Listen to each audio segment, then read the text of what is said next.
Take our lead, let's help you make your mark.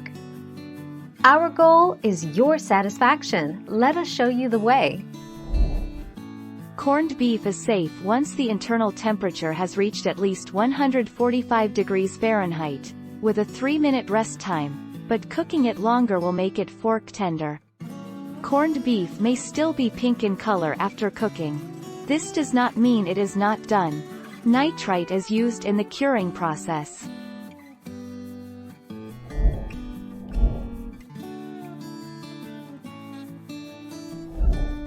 Take our lead. Cooking corned beef is a process that cannot be rushed. Even when the meat is cooked through, it still needs more time to transform the chewy bite into one that's beautifully tender.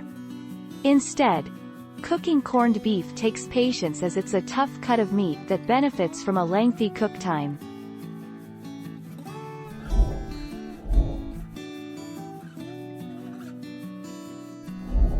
Let's help you make your mark. Corned beef is easier to prepare in a slow cooker. The long, slow cooking time leaves the beef juicy and tender, and unlike stovetop cooking, the slow cooker won't fill your house with billows of strong-smelling steam. All you need to do is add enough liquid to cover the beef, and let your cooker do its work.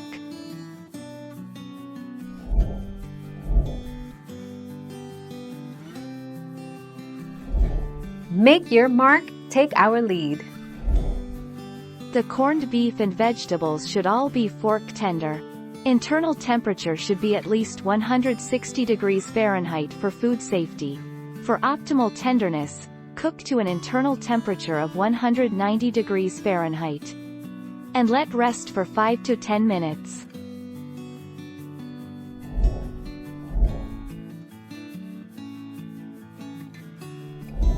Make your mark, take our lead.